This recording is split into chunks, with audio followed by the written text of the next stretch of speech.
জয় শ্রী গৌরহরি।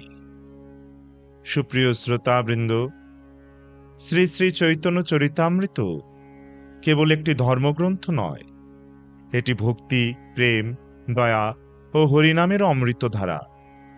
এই মহান গ্রন্থের প্রতিটি অধ্যায়ে শ্রী গৌরাঙ্গ মহাপ্রভুর অপূর্ব জীবনলীলা, তার অসীম করুণা, ভক্তদের সঙ্গে প্রেমময় সম্পর্ক এবং শ্রীকৃষ্ণ প্রেমের গভীরতম তত্ত্ব অত্যন্ত সুন্দরভাবে প্রকাশিত হয়েছে।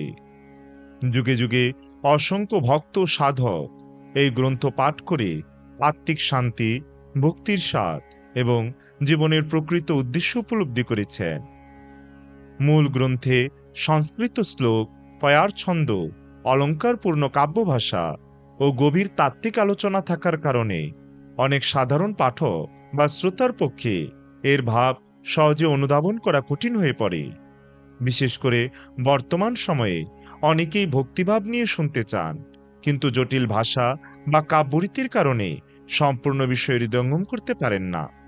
সেই চিন্তা থেকে একান্ত বিনীত প্রয়াস হিসেবে শ্রী চৈতন্য চরিতামৃতকে সহজ সরল বাংলা গদ্যে ধারাবাহিকভাবে উপস্থাপন করার এই উদ্যোগ গ্রহণ করা হয়েছে। এখানে মূল গ্রন্থের ভাব, শিক্ষা, ভক্তি ও তত্ত্বকে অক্ষুণ্ণ রেখে সহজ ভাষায় আলোচনা করা হবে, যেন ছোট বড়, শিক্ষিত অশিক্ষিত সকলেই মহাপ্রভুর লীলা কথা বুঝতে ও অনুভব করতে পারে। এই প্রচেষ্টার উদ্দেশ্য কোনোভাবেই মূল গ্রন্থের মাহাত্ম্য পরিবর্তন করা নয়, বরং সাধারণ মানুষের হৃদয়ে গৌরাঙ্গ মহাপ্রভুর প্রেমভক্তির বাণী পৌঁছে দেওয়া। আজকের এই প্রথম পর্বে আলোচনা করা হবে শ্রী চৈতন্য চরিতামৃত আদিলীলার প্রথম পরিচ্ছেদ, গুরুবাদী বন্দন ও মঙ্গলাচরণ। কোনো শুভ ও পবিত্র কাজ শুরুর পূর্বে যেমন ভগবান, গুরু ও বৈষ্ণবদের চরণে প্রণাম নিবেদন করা হয়, তেমনি শ্রীকৃষ্ণদাস কবিরাজ গোস্বামীও এই মহাগ্রন্থ রচনার শুরুতেই গুরু, বৈষ্ণব, ভগবান শ্রীকৃষ্ণ চৈতন্য মহাপ্রভু, নিত্যানন্দ প্রভু ও সকল ভক্তবৃন্দের প্রতি বিনম্র শ্রদ্ধা নিবেদন করেছেন। এই অধ্যায়ের মধ্যে দিয়ে আমরা জানতে পারি ভক্তির পথে গুরুর আশ্রয় কতটা গুরুত্বপূর্ণ এবং শ্রীনাম গ্রহণের মাধ্যমে জীবনের প্রকৃত মঙ্গল কিভাবে লাভ করা যায়। শ্রী গৌরাঙ্গ মহাপ্রভুর জীবন কেবল ইতিহাস নয়, এটি প্রেমের এক জীবন্ত শিক্ষা। তিনি শিখিয়েছেন অহংকার ত্যাগ করে ভক্তি ও হরিনামের মাধ্যমে মানুষ সত্যিকারের শান্তি ও ভগবৎ প্রেম লাভ করতে পারে। পরম করুণাময় শ্রী গৌরনিতাই ও বৈষ্ণব ভক্তবৃন্দের কৃপায় এই সামান্য প্রয়াস যদি কারো হৃদয়ে ভক্তির একটি ছোট্ট প্রদীপও জ্বালাতে পারে, তবেই প্রচেষ্টা সার্থক বলে মনে করা হবে। গৌর কথার অনুরাগে সকল শ্রোতাবৃন্দকে সশ্রদ্ধ প্রণতি নিবেদন করে এবং কৃষ্ণদাস কবিরাজ গোস্বামী বিরচিত শ্রী শ্রী চৈতন্য চরিতামৃতের বন্দনা করে শুরু করছি শ্রী চৈতন্য চরিতামৃতের আদিলীলার প্রথম পরিচ্ছেদ, গুরুবাদী বন্দন ও মঙ্গলাচরণ। তাই সবাইকে মনোযোগ সহকারে শ্রবণ করার অনুরোধ রইল। তার আগে অমৃত কাদম্বিনী চ্যানেলটি সাবস্ক্রাইব না করলে এখনই সাবস্ক্রাইব করুন আর নিত্য হরিকথা শ্রবণ করুন। হরি ওম তৎসৎ। গুরুবে গৌরচন্দ্রায় রাধিকাयै তদালয়ে কৃষ্ণায় কৃষ্ণ ভক্তায় তদ্ভক্তায় নমো নমঃ। জয় শ্রীকৃষ্ণ চৈতন্য প্রভু নিত্যানন্দ শ্রী অদ্বৈত গদাধর শ্রীবাসাদি শ্রী গৌর ভক্তবৃন্দ। হরে কৃষ্ণ কৃষ্ণ কৃষ্ণ হরে হরে, হরে রাম রাম রাম হরে হরে। শ্রী শ্রী গুরু গৌরাঙ্গ জয়তু। শ্রীল কৃষ্ণদাস কবিরাজ গোস্বামী বললেন, আমি দীক্ষা ও শিক্ষাভেদে গুরুবর্গের, পরমেশ্বর ভগবানের ভক্তবৃন্দে, পরমেশ্বর ভগবানের অবতারগণের, পরমেশ্বর ভগবানের প্রকাশসমূহে, পরমেশ্বর ভগবানের শক্তিসমূহে এবং শ্রীকৃষ্ণ চৈতন্য নামক পরমেশ্বর ভগবানের বন্দনা করি। গৌরদেশের পূর্ব দিগন্তে একই সময়ে অতি বিস্ময়করভাবে সূর্য ও চন্দ্রের মতো যারা উদিত হয়েছেন, সেই পরম মঙ্গল প্রদাতা এবং অজ্ঞান ও অন্ধকার নাশক শ্রীকৃষ্ণ চৈতন্য মহাপ্রভু ও শ্রী নিত্যানন্দ প্রভুকে আমি বন্দনা করি। উপনিষদে যাকে নির্বিশেষ ব্রহ্মরূপে বর্ণনা করা হয়েছে তা তার অর্থাৎ এই শ্রীকৃষ্ণ চৈতন্যেরই অঙ্গকান্তি। যোগশাস্ত্রে যোগীরা যে পুরুষকে অন্তর্যামী পরমাত্মা বলেন তিনিও তারই অর্থাৎ শ্রীকৃষ্ণ চৈতন্যেরই অংশ বৈভব। তত্ত্ববিচারে যাকে সরৈশ্বর্যপূর্ণ ভগবান বলা হয় তিনিও স্বয়ং এই শ্রীকৃষ্ণ চৈতন্যেরই অভিন্ন স্বরূপ। এই জগতে শ্রীকৃষ্ণ চৈতন্য থেকে ভিন্ন পরতত্ত্ব আর কিছু নেই। পূর্বে বহুকাল পর্যন্ত যা অর্পিত হয়নি এবং উন্নত ও উজ্জ্বল রসময়ী নিজের ভক্তি সম্পদ দান করার জন্য যিনি করুণাবশত কলিযুগে অবতীর্ণ হয়েছেন, যিনি স্বর্ণ থেকেও সুন্দর দ্যুতিসমূহ দ্বারা সমুদ্ভাসিত, সেই শচীনন্দন শ্রীহরি সর্বদা তোমাদের হৃদয় কন্দরে স্ফুরিত হন। শ্রী রাধিকা শ্রীকৃষ্ণের প্রণয়ীর বিকার স্বরূপা, সুতরাং শ্রীমতী রাধারানী শ্রীকৃষ্ণের আহ্লাদিনী শক্তি। এই জন্য শ্রীমতী রাধারানী ও শ্রীকৃষ্ণ একাত্মা হলেও তারা অনাদিকাল থেকে গোলকে পৃথক দেহ ধারণ করে আছেন। এখন সেই দুই চিন্ময় দেহ পুনরায় একত্রে যুক্ত হয়ে শ্রীকৃষ্ণ চৈতন্য নামে প্রকট হয়েছে। শ্রীমতী রাধারানীর এই ভাব ও কান্তিযুক্ত শ্রীকৃষ্ণ স্বরূপ শ্রীকৃষ্ণ চৈতন্যকে আমি প্রণতি নিবেদন করি। শ্রী রাধার প্রেমের মহিমা কিরকম? ওই প্রেমের দ্বারা শ্রী রাধা আমার যে অদ্ভুত মাধুর্য আস্বাদন করেন সেই মাধুর্যই বা কিরকম, এবং আমার মাধুর্য আস্বাদন করে শ্রী রাধা যে সুখ অনুভব করেন সেই সুখই বা কিরকম, এই সমস্ত বিষয়ে লোভ জন্মানোর ফলে শ্রী রাধার ভাবযুক্ত হয়ে শ্রীকৃষ্ণ রূপচন্দ্র শচীগর্ভ সিন্ধুতে আবির্ভূত হয়েছেন। শঙ্কর্ষণ কারণোদকশায়ী বিষ্ণু, গর্ভোদকশায়ী বিষ্ণু, ক্ষীরোদকশায়ী বিষ্ণু ও অনন্তদেব যার অংশ কলা, সেই শ্রী নিত্যানন্দ নামক বলরাম আমার আশ্রয় হন। মায়াতীত সর্বব্যাপক বৈকুণ্ঠ লোকে বাসুদেব, শঙ্কর্ষণ, প্রদ্যুম্ন ও অনিরুদ্ধ এই পূর্ণ ঐশ্বর্য সমন্বিত চতুর্ভুহের মধ্যে যিনি শঙ্কর্ষণরূপে বিরাজমান, সেই নিত্যানন্দ স্বরূপ বলরামের শ্রী চরণ কমলে আমি প্রপত্তি করি।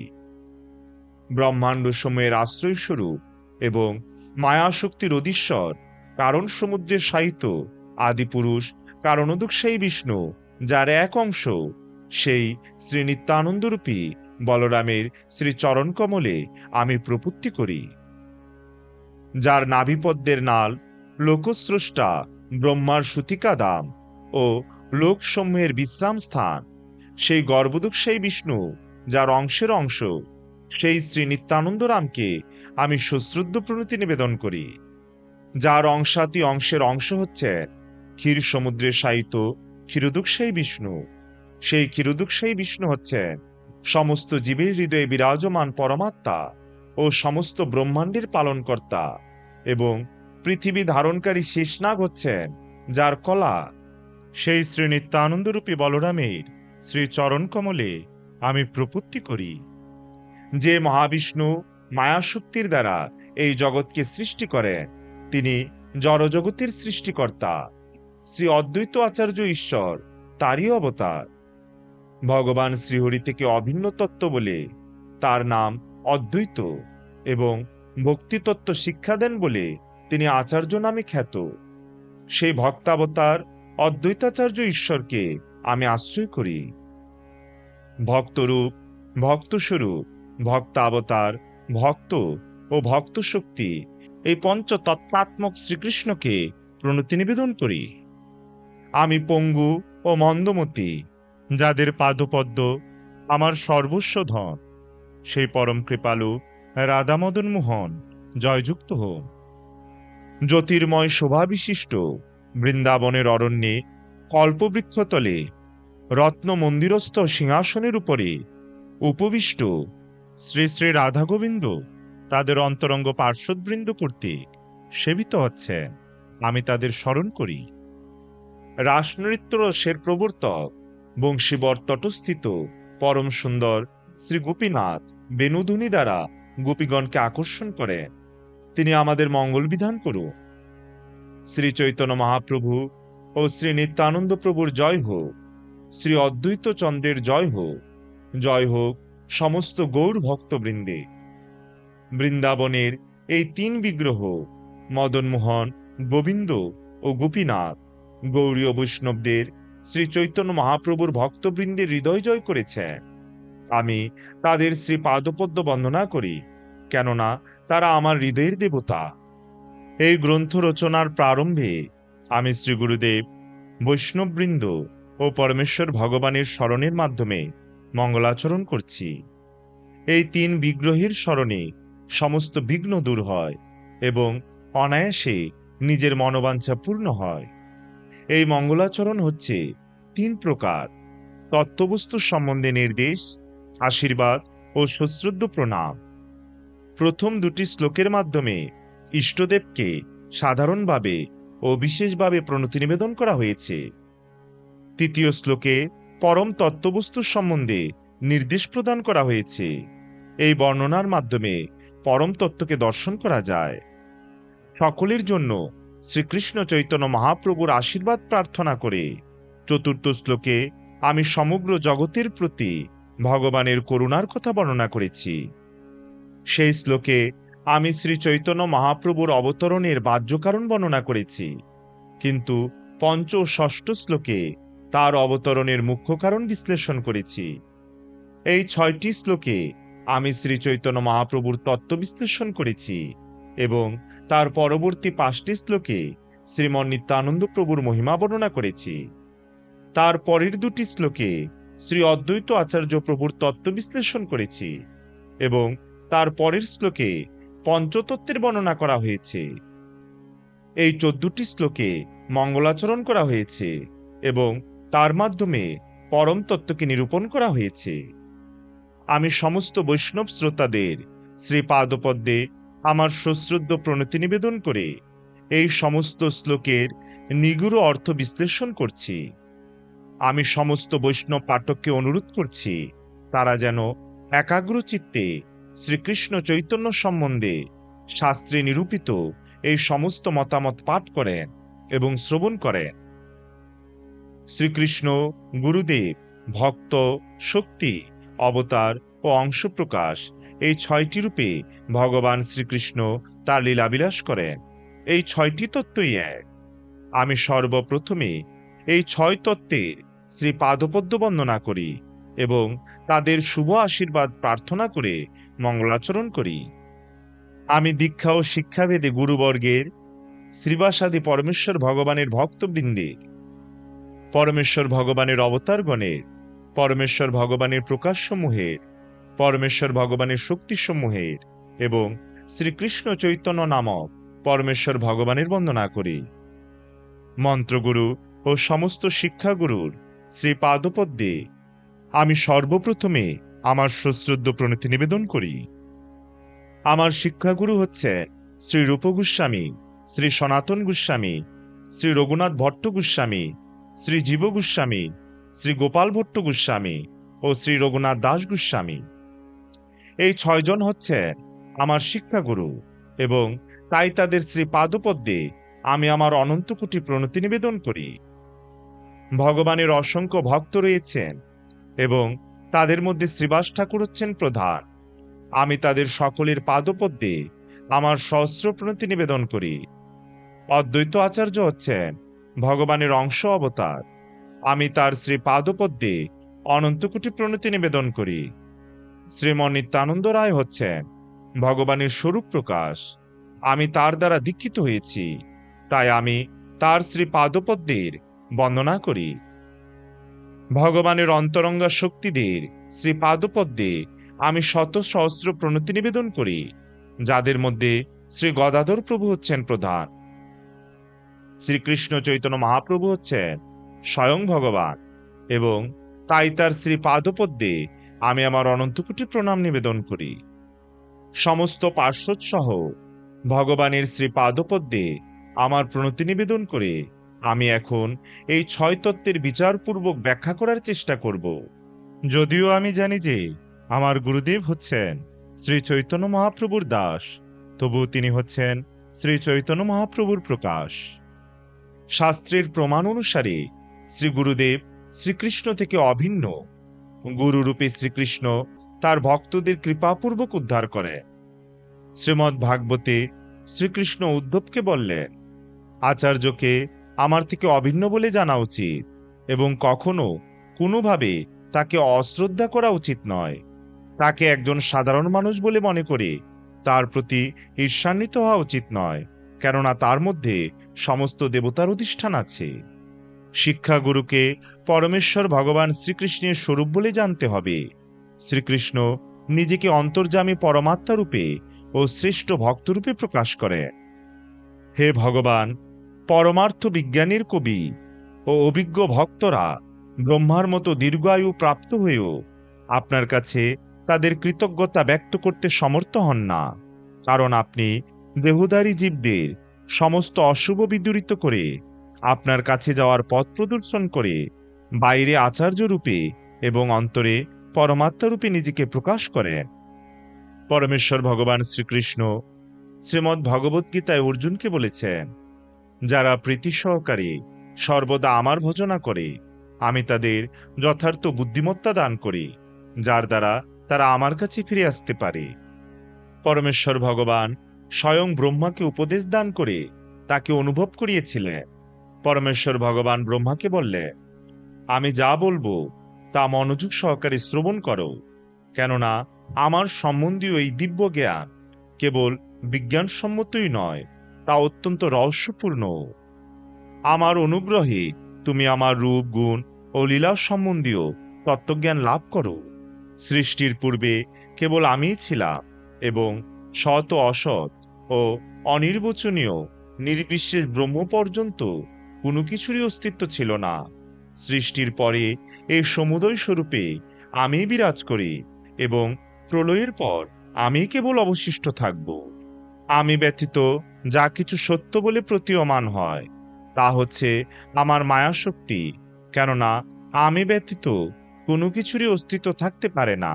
এটি ঠিক অন্ধকারে প্রকৃত আলোকের প্রতিফলনের মতো, কেননা আলোকে ছায়াও নেই, প্রতিফলনও নেই। মহাভূতসমূহ যেমন সমস্ত প্রাণীর ভিতরে প্রবিষ্ট হয়েও বাইরে অপ্রবিষ্ট রূপে স্বতন্ত্র বর্তমান থাকে, তেমনি আমি সমস্ত জড়সৃষ্টির মধ্যে প্রবিষ্ট হয়েও তার মধ্যে অবস্থিত নই। তত্ত্বজ্ঞান লাভে আগ্রহী ব্যক্তিকে সেই জন্য সর্বব্যাপ্ত সত্যকে জানার জন্য সর্বদা প্রত্যক্ষ ও পরোক্ষভাবে অনুসন্ধান করতে হবে। চিন্তামণি ও আমার দীক্ষাগুরু সমুগিরি জয়যুক্ত হোক। মাথায় ময়ূরপুচ্ছধারী আমার শিক্ষাগুরু পরমেশ্বর ভগবান জয়যুক্ত হন। কল্পতরুর পল্লবরূপ তার শ্রী চরণ্যখাগ্রের শোভাতে আকৃষ্ট হয়ে শ্রীরাধিকা মাধুর্যর সাধন করে। যেহেতু সাক্ষাৎভাবে পরমাত্মার উপস্থিতি অনুভব করা যায় না, তাই তিনি নিত্য মুক্ত ভগবত ভক্ত রূপে আমাদের সামনে আবির্ভূত হন। এই গুরুদেব হচ্ছেন শ্রীকৃষ্ণেরই অভিন্ন বিগ্রহ। অতএব বুদ্ধিমান ব্যক্তি অসৎসঙ্গ পরিত্যাগ করে সৎসঙ্গ করবেন। সেই মহাপুরুষেরাই সৎ উপদেশ প্রদান করে ভগবত ভক্তির প্রতিকূল সমস্ত বাসনাবন্ধন ছেদন করবে। পারমার্থিক মহিমামণ্ডিত ভগবানের কথা ভক্ত সঙ্গেই কেবল যথাযথভাবে আলোচনা করা যায় এবং সেই কথা শ্রবণে হৃদয় ও শ্রবণেন্দ্রিয় তৃপ্ত হয়। ভক্ত সঙ্গে সেই বাণী প্রীতিপূর্বক শ্রবণ করতে করতে শীঘ্রই মুক্তির বর্তমস্বরূপ আমার প্রতি প্রথমে শ্রদ্ধা, পরে রতি এবং অবশেষে প্রেমভক্তি ক্রমে ক্রমে উদিত হয়।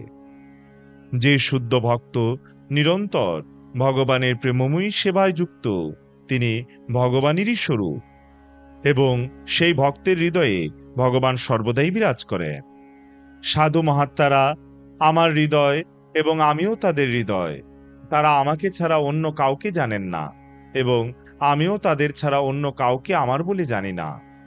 আপনার মতো ভাগবতেরা নিজেরাই তীর্থস্বরূপ। তাদের পবিত্রতার জন্য ভগবান সর্বদা তাদের হৃদয়ে অবস্থান করেন এবং তাই তারা পাপীগণের পাপ দ্বারা মলিন তীর্থস্থানগুলিকে পবিত্র করে।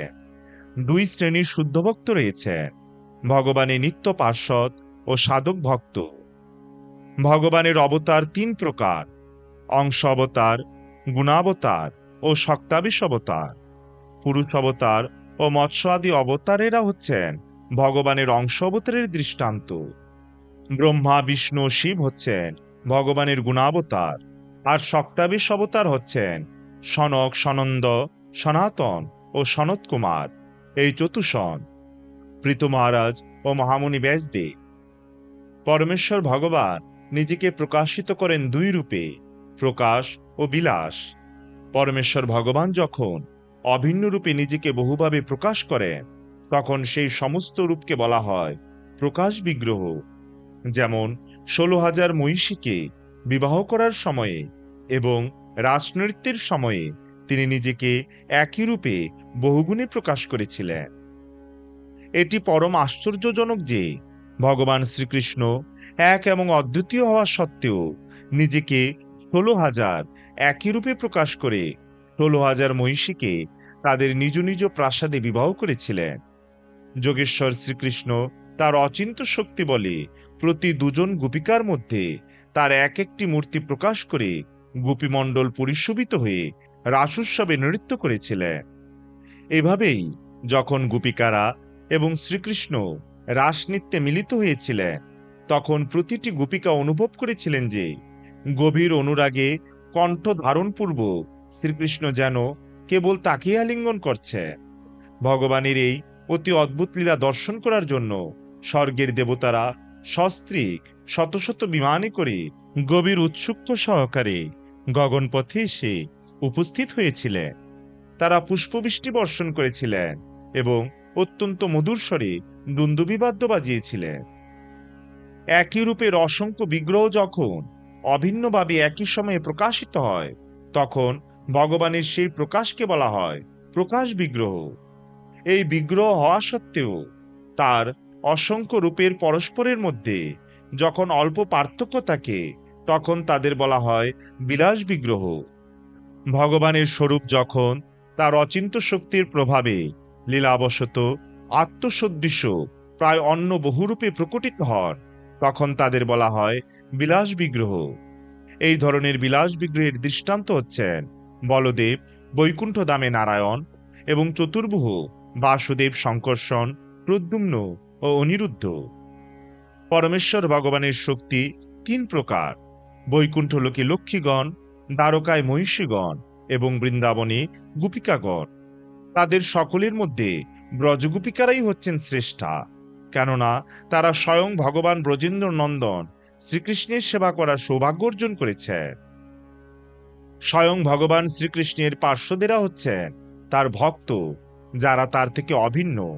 ভগবান তার ভক্ত পরিকর দ্বারা সর্বদা পরিবেষ্টিত থাকে। ক্রম অনুসারে আমি সমস্ত ভক্তের বর্ণনা করেছি। তাদের বর্ণনা করা হলে সর্বোত্তভাবে মঙ্গল হয়। প্রথম শ্লোকে আমি সামান্য মঙ্গলাচরণ করেছি, কিন্তু দ্বিতীয় শ্লোকে আমি বিশেষভাবে ভগবানের বন্দনা করেছি। গৌড়দেশের পূর্ব দিগন্তে একই সময়ে অতি বিস্ময়করভাবে সূর্য ও চন্দ্রের মতো যারা উদিত হয়েছেন, সেই পরম মঙ্গল প্রদাতা এবং অজ্ঞান অন্ধকার নাশক শ্রীকৃষ্ণ চৈতন্য মহাপ্রভু ও শ্রী নিত্যানন্দ প্রভুকে আমি বন্দনা করি। শ্রীকৃষ্ণ ও বলরাম যারা পূর্বে বৃন্দাবনে লীলাবিলাস করেছিলেন এবং যাদের ধাম কোটি কোটি সূর্য ও চন্দ্রের থেকে উজ্জ্বল, তারা এই জগতের প্রতি সদয় হয়ে গৌড় দেশের পূর্ব দিগন্তে উদিত হয়েছে। শ্রীকৃষ্ণ চৈতন্য মহাপ্রভু ও শ্রী নিত্যানন্দ প্রভুর আবির্ভাবের ফলে সমস্ত জগৎ আনন্দে পরিপূর্ণ হয়ে উঠেছে। সূর্য ও চন্দ্র যেমন অন্ধকার বিদূরিত করে সবকিছুর যথার্থ রূপ প্রকাশ করে, তেমনি এই দুই ভাই জীবের অজ্ঞানতারূপী অন্ধকার দূর করে তাদের পরম তত্ত্বজ্ঞানের আলোক দান করেছেন। অজ্ঞানের অন্ধকারকে বলা হয় কৈতব বা প্রতারণার পন্থা, যা শুরু হয় ধর্ম, অর্থ, কাম ও মোক্ষ আদির মাধ্যমে। জড় বাসনাযুক্ত সব রকমের ধর্ম সম্পূর্ণভাবে বর্জন করে এই ভাগবত পুরাণ পরম সত্যকে প্রকাশ করেছে, যা কেবল সর্বতোভাবে নির্মৎসর ভক্তরাই হৃদয়ঙ্গম করতে পারে। পরম সত্য হচ্ছেন পরম মঙ্গলময় বাস্তব বস্তু। সেই সত্যকে জানতে পারলে ত্রিতাপ দুঃখ সমূলে উৎপাটিত হয়। মহামুনি বেদব্যাস এই শ্রীমদ্ ভাগবত রচনা করেছেন এবং ভগবত তত্ত্বজ্ঞান হৃদয়ঙ্গম করতে এই গ্রন্থটি যথেষ্ট। সুতরাং অন্য কোনো শাস্ত্র গ্রন্থের আর কি প্রয়োজন? কেউ যখন শ্রদ্ধাবনত চিত্তে ও একাগ্রতা সহকারে এই ভাগবতের বাণী শ্রবণ করেন, তখন তার হৃদয়ে ভগবত তত্ত্বজ্ঞান প্রকাশিত হয়। ধর্ম, অর্থ, কাম ও মোক্ষ আদি কৈতব ধর্মগুলির মধ্যে ব্রহ্মে লীন হয়ে যাওয়ার মোক্ষ বাসনা হচ্ছে সবচাইতে বড় আত্মপ্রবঞ্চনা। কেননা তার ফলে কৃষ্ণ ভক্তি চিরতরে অন্তর্হিত হয়ে যায়। প্র শব্দের দ্বারা শ্রীমদ্ ভাগবতের শ্লোকে মোক্ষ বাসনা সম্পূর্ণরূপে বর্জন করা হয়েছে।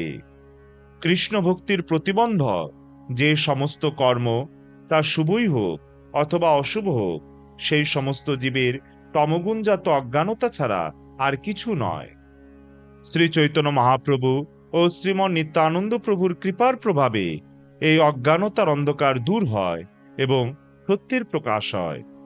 পরম তত্ত্ববস্তু হচ্ছেন শ্রীকৃষ্ণ এবং সেই শ্রীকৃষ্ণের প্রতি বিশুদ্ধ প্রেমজনিত ভক্তিলাভ হয় তার দিব্য নাম সংকীর্তন করার মাধ্যমে। আর এই নাম সংকীর্তন হচ্ছে সমস্ত আনন্দের মধ্যে শ্রেষ্ঠ আনন্দ। সূর্য, চন্দ্র জড়জগতের অন্ধকার বিনাশ করে ঘট পট আদি সমস্ত বহির্বস্তু প্রকাশ করে। এই দুই ভাই শ্রী চৈতন্য মহাপ্রভু ও শ্রীমন নিত্যানন্দ প্রভু হৃদয়ের অন্ধকার দূরীভূত করেন এবং এভাবেই তারা দুই ভাগবতের, শাস্ত্র ভাগবত ও ভক্ত ভাগবতের সঙ্গে জীবের সাক্ষাৎ করার। এক ভাগবত হচ্ছেন মহান শাস্ত্র শ্রীমদ্ ভাগবত এবং অন্যজন হচ্ছেন ভক্তিরসে মগ্ন ভগবানের শুদ্ধ ভক্ত। এই দুই ভাগবতের দ্বারা ভগবান জীবের হৃদয়ে ভক্তিরস দান করেন এবং এভাবেই ভক্তের হৃদয়ে বিরাজমান ভগবান তার প্রেমের বশীভূত হন। এই দুই ভাই একই সময়ে প্রকাশিত হন, তা পরম আশ্চর্যজনক। এবং তারা যে হৃদয়ের গভীরতম প্রদেশের অজ্ঞান অন্ধকার দূর করে তত্ত্বজ্ঞানের আলোকে হৃদয়কে উদ্ভাসিত করেন, তা অত্যন্ত আশ্চর্যজনক। এই দুই সূর্য ও চন্দ্র জগতের মানুষের প্রতি অত্যন্ত সদয়। সকলের মঙ্গলের জন্য তারা গৌড় দেশের পূর্ব দিগন্তে উদিত হয়েছেন। আমরা সেই দুই প্রভুর শ্রী চরণ কমলের বন্দনা করি। তার ফলে পারমার্থিক তত্ত্ব উপলব্ধির পথে সমস্ত বিঘ্ন দূর হয় এবং সকল অভীষ্ট পূর্ণ হয়। আমি এই দুই শ্লোকের মাধ্যমে পরমেশ্বর ভগবানের আশীর্বাদ প্রার্থনা করেছি। এখন আপনারা দয়া করে তৃতীয় শ্লোকের অর্থ মনোযোগ সহকারে শ্রবণ করুন। গ্রন্থ বিস্তারের ভয়ে আমি বিস্তারিতভাবে বর্ণনা না করে যথাসাধ্য সংক্ষেপে তার সারার্থ বর্ণনা করব। মূল সত্য যদি সংক্ষেপে ব্যক্ত করা যায়, তাহলে তাকেই যথার্থ বাগ্মিতা বলা হয়।